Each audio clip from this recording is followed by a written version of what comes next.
એ વહુ બેટા મેં શાકભાજી લઈ આવવાનું કીધું તો નો લઈ આવી? અરે હા સાસુમાં ઓનલાઈન મંગાવ્યું છે, ઓર્ડર કર્યો છે, આવતું જઈશે. લ્યો ઈ તમે ઓનલાઈન મંગાવી લીધું એમ ને? અમે તો 2 કિલોમીટર હાલીને બજારમાંથી સરસ તાજું શાકભાજી લઈ આવતા વીણીને મસ્ત.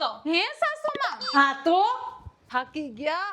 એવો બેટા આ શું પંખો ને એસી ને બધુંય ચાલુ રાખ્યું છે? અરે સાસુ હમણાં રસોઈ કરી ને તો ગરમી થવા માંડી તો મેં કીધું થોડીક વાર એસી ને પંખો બે ચાલુ કરી લઉં અને આરામ કરી લઉં. લ્યો આટલાકમાં થાકી ગયા. તમારે તો અત્યારે શું ઓટોમેટિક ગેસ ને ઓલા ચીમના ને બધુંય આવી ગયું. વહુ બેટા હું તો ચૂલે રસોઈ બનાવતી ની કેટલા માણાની, તારે તો 4 જણાની રસોઈ બનાવવાની હોય, ત્યાં તો તને ગરમી થવા માંડે. અમને તો કોઈ દી ન થાય ગરમી.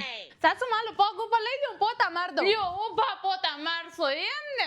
અરે વહુ બેટા આવડું તો ઘર છે, અમારે તો પેલા કેવડી મોટી ઓસરી ને કેટલાય રૂમ ને વાડો ને બધાયમાં હું ઘસીને આમ બેસીને પોતા મારતી, એટલે તો જો અત્યારે ખડે ધડે છું. ઓહો સાસુમાં તમે તો કેટલું કામ કરતા. પણ સોરી સાસુમાં તો મારો જ વાંક છે, મારા આવ્યા પછી તો તમને કઈ કામ જ કરવા નથી મળતું, તમે કંટાળી જાતા હશો નહીં? હવે એક કામ કરો, આ ભૂલ મારાથી હવે નહીં થાય, હવેથી બધું કામ તમે જ કરશો. આલી સાસુમાં